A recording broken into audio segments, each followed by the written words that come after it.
Hey nerds, Farmer Jesse here. Welcome to Growers Daily, your daily dose of ecological farming insight. It is Monday, June 15th, 2026, and today we're talking summer lettuce and pairing a thick layer of compost with wood chip mulch. So let's do it.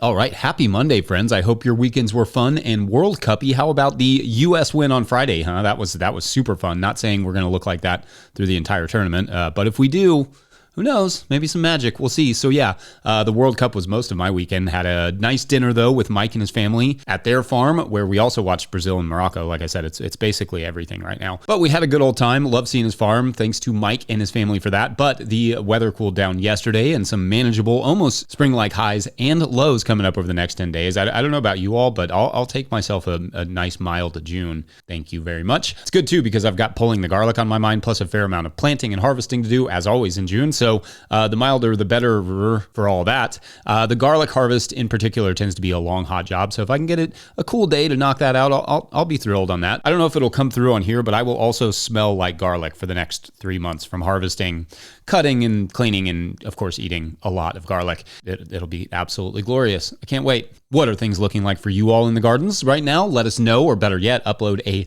20-second farm video clip to Dropbox or Drive and share that with farmermike@no-tillgrowers.com.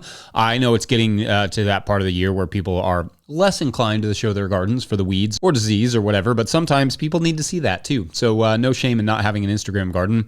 That's most gardens. You're doing great. All right, so it is Monday, where every week this year we are digging into a single less talked about crop in a series we're calling Planting and Raving. Today, the crop we're going to cover is not so much less talked about, but it's very specific: summer lettuce. Now, I'm going to emphasize this straight away and then probably again multiple times throughout the show today, but summer lettuce is not like growing lettuce at any time of the year, at least not in warm regions like my own, Kentucky Zone 6B, humid town, USA.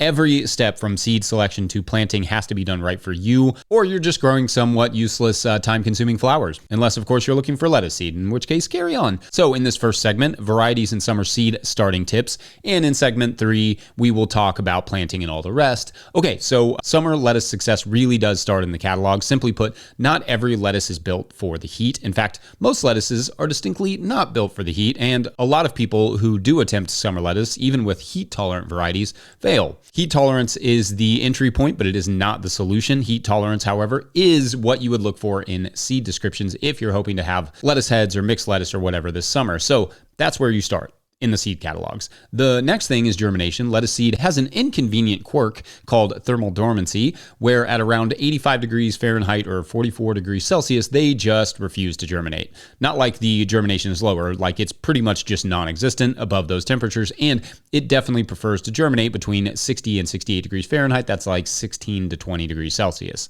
So even if you get a heat-tolerant lettuce seed, if you just straight up throw those seeds into a hot soil mix in a hot greenhouse or sow them directly into really hot soil, the results are often a whole lot of nothing. So indeed, step 2 is finding a cool enough spot for lettuce germination. If the night's temperatures are dropping close to those ideal temperatures, which they weirdly are here for the next 10 days, appreciate that, then a shady place is fine. We often use our shed for the shady place, but if the temperatures are not dropping that low, then pop the whole tray or trays into some sort of cooler or refrigerator overnight and take them out the next evening, and then put them into the shade. We have to do that about once per year, where the night temps don't drop below that thermal dormancy range. So the lettuce just won't germinate quite as well. So we use soil blocks, put the seeds in them, and then put the trays in the shade or in the cooler, and then germinate them until we see just even a hint of sprouts. Then it's into the very well ventilated greenhouse with a mesh tray over top to keep the temps, like moderated until they all have all sprouted. In other words, I'm basically just adding a little bit of shade over top. You could use shade cloth or whatever. I usually use those like mesh trays. Doesn't really matter.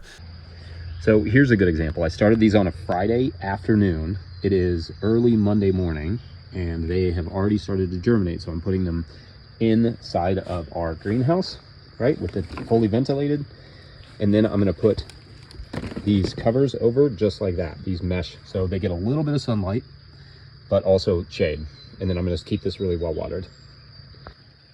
Yep, just like that. There they are, fully shaded. And if you needed to, you could add another layer of mesh over top. And of course, moisture.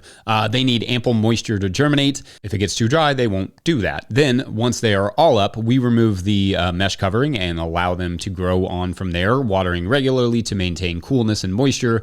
Now, that's the easy part. In the third segment, we'll finish off the planting and such, and we'll also talk a little bit about can you direct seed them? But we'll do all that in the third segment, which adds all the planting and harvesting stuff, adds a whole other layer of complexity, so that should be fun. But when you want a dang salad, you want a dang salad. And I find it's far easier to sell lettuce in the summer when there are so many veggies out there to put in it, cucumbers and tomatoes and all the such, than in the spring or late fall. Anyway, let's take a quick break, and we'll chop up the lettuce combo with a little wood chip mulch combo.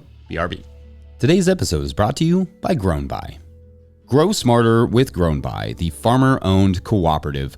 Grown By is the platform for online sales of everything, custom and traditional CSAs, halves of beef, flower bouquets, wholesale to restaurants, and now Grown By supports in-person sales too. Their new app, Grown By Register, you can supercharge your market and farm stand, finally bringing together your online and offline sales and customer data. Grown By is proud to make local food accessible by processing SNAP benefits online and in person right within the app.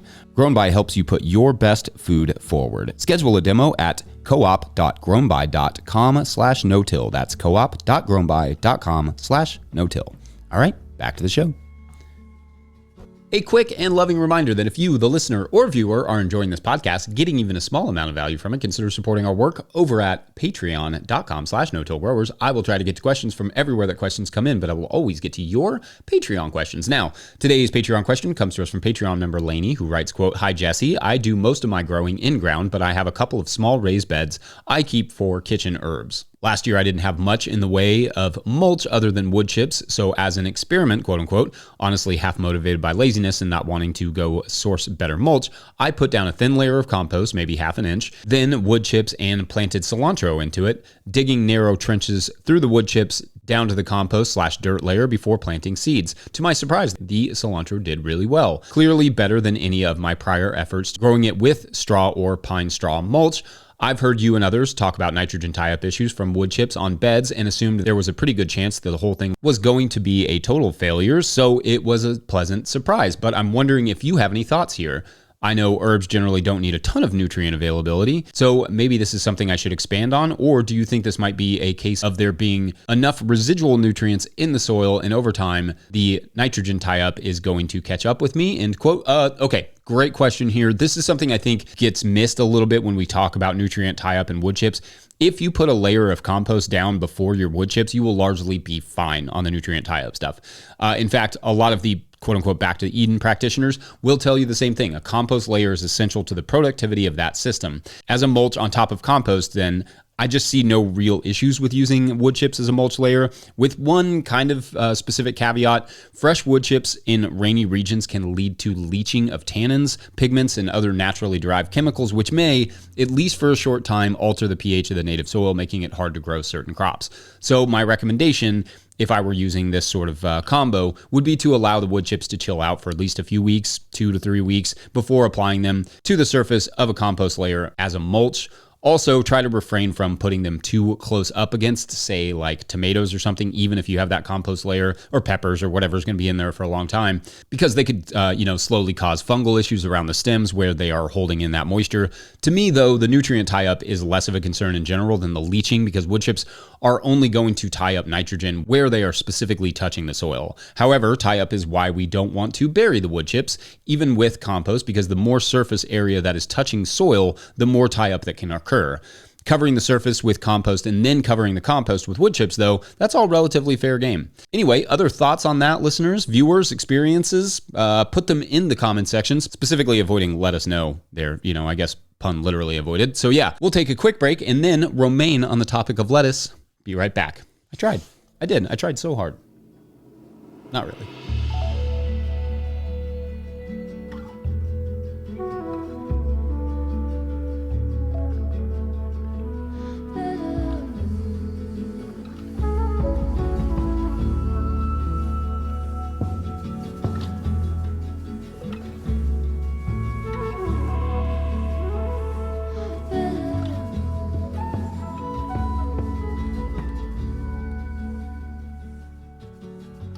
Okay, so in the first segment, we started lettuce. In the third segment, we shall plant that lettuce, despite it wanting nothing to do with the heat. Now, once the blocks are to a reasonable size in the soil blocks, which for me is about 2 weeks after germination, when the blocks are more or less completely covered by plants, it's notably hard to give you an exact idea here as to what that is when they're ready, because every variety grows a little different. Some grow up and some grow out, and then there's a mix of varieties. You have them growing in every which way. You get the idea. For me, the goal is just to get all the plants to fully cover the tray so that you can't see any more soil mix. That's kind of when they're ready to me. And you just don't want them too big, because the bigger they are, the easier they are to scorch once they get into the soil. So I err on the side of smaller, just not so small that it's hard to plant them. Like, you don't want really baby tiny lettuces going into the soil. So a week or so beyond those first true leaves is kind of what I look for. This is probably just a little bit overgrown. It's pretty good though. Like, this is still fully plantable, whereas this tray is like a couple weeks older, or about a week older, I think, and it's maybe verging on too big. You can see the difference there. Like, this is still plantable, but it's likelier to scorch, so I have to be really careful with that. The next thing is to harden them off for at least a couple days in direct sunlight. Just set them on a table, still watering them regularly, but out in the direct sun, where you can prep them for the harsh real world, kind of like middle school for plants. Planting happens as early in the day as I can get to it, ideally into soil that is either lightly moist or was fully saturated the evening before. Dry soil is a death trap, so if it is dry, you have to plant fast and then soak those plants in really well. Then the next step for me is to cover them with shade cloth for the next 2 weeks or so to allow them to put some roots into the soil. And it doesn't have to be shade cloth. It could be burlap, or it could be into a tunnel where you're getting a little bit of that shade from the plastic, but the sides are really high and open and it's really well ventilated. I should add here, a little bit too late probably, that I do the same sort of method with head lettuces as I do with mixed lettuces. I grow them out as heads that I either cut as a mix, like I'll cut it multiple times to kind of get it smaller and bite size, or I just cut the whole head. So yes, 30% shade cloth works. And like I said, I'm sort of trialing burlap this year, just to see if it could be a good replacement to the plastic shade cloth while not holding in too much moisture. And one note about the shade cloth, I actually take it off during the day or during the cooler parts, so it'll harden up a little bit and develop some of those tasty sun-blocking nutrients. Finally, I take the cloth off after about 2 or 3 weeks, and I mist regularly throughout the day. Really hot days, I'm going to do like 3 mistings with overhead watering. So like, for instance, like 11, 1 p.m. and 3 p.m., maybe with 1 at 6 p.m. if needed. I used to do it a lot more than that, but I'm trying to pull back a little bit to preserve water and work and, reduce fungal issues. Just enough to cool off the plants for a little bit is really what I'm looking for. Really only takes a couple minutes of misting, depending on the sprinklers that you're using, which for me right now is the Sumi Soaker is my preference. Shouts to moderngrower.co for that. You can leave the shade cloth on, but I find the yields dive a little bit in the shade. Like, it looks beautiful, but it's tender and light. Like, it doesn't have any weight to it in the shade. I like the flavor better too when it gets a little bit of direct sunlight. Whatever phytochemical it's creating that the plant, produces for sunblock, it's delicious. Moisture will also play a big role in the soil as well. If they do not get adequate moisture, like our lettuce is definitely the lightest in a drought. And then harvest is like it is for any green, early in the morning and directly into a bin that goes directly into water or the cooler to get it, to get that field heat off as quickly as possible. If it stays warm at all, the shelf life will decline rapidly. So it's got to get cool and fast. I also find that overpacking the harvest bins can make it hard to cool it down in the cooler. So unless it's going straight into water, don't overpack your harvest bins, or the middle will stay really warm and that'll reduce its shelf life. So sometimes a looser packing, if you don't plan to wash it right away, is the best way to enable it to cool down quickly. Now you may ask, is it possible to just use seeds directly sown into the soil? And technically it can be. You would have to sow them, soak the soil really well, cover it with something relatively reflective of sun, like a white tarp or something, and then keep it moist. If you're in a cooler region, you're probably fine. But if you're in a hot region or a time period that's in, the above that 85-degree mark for an extended spell, you'd want to make sure that you are covering that with something that will hold the moisture in and keep the soil cool. You may also need to employ shade cloth after that, depending on the weather, like once it's germinated. Growers often do this in a high tunnel if it's really well ventilated, because it does, it is a little bit cooler in the soil there. I like the growing out heads approach because it's just more under my control, but the direct sowing approach is less labor intensive if you can pull it off. And anyway, I think that is the gist for summer lettuce. What say you all? What did I miss, or what do you do differently? Let us know. And otherwise, we're done here for this Planting and Raving. Don't forget, No Till Growers is a nonprofit 501c3, so donations are tax deductible and greatly appreciated. Please make sure to like and subscribe wherever you're getting this podcast. That is an easy way to help us out as well. Enormous thank you to all of our show sponsors. And if you'd ever like to sponsor the show, you can reach out to Farmer Michelle at no-tillgrowers.com. She would love to hear from you. Big thank you to Michelle. Big thank you to the No Till Growers Board of Directors. Huge shouts to Willie Breeding for the theme music, Mike Hilbert for the production help and editing, and my wife Hannah for absolutely everything in the world. Also, shouts to Epidemic Sound for the background music that you can hear.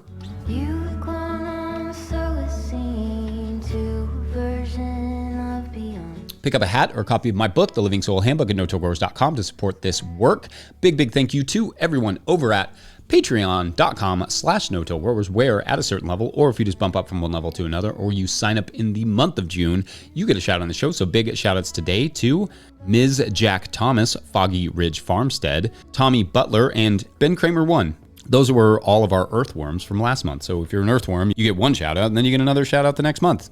That's fun. All right, so this week we are talking about Lonnie. Now, Lonnie runs a local gardening show in Tampa and is very popular there. Like, Lonnie is a bit of a local celebrity, but go much outside of Tampa and Lonnie does not get free drinks in a local bar or occasional comp to meal for improving someone's tomatoes. So Lonnie does tend to stay put, but one day Lonnie gets an interesting call from someone who lives a little bit out of the area that most people think was a joke, but Lonnie knew this call wasn't a joke. Knew that this person was telling the truth. What was the call?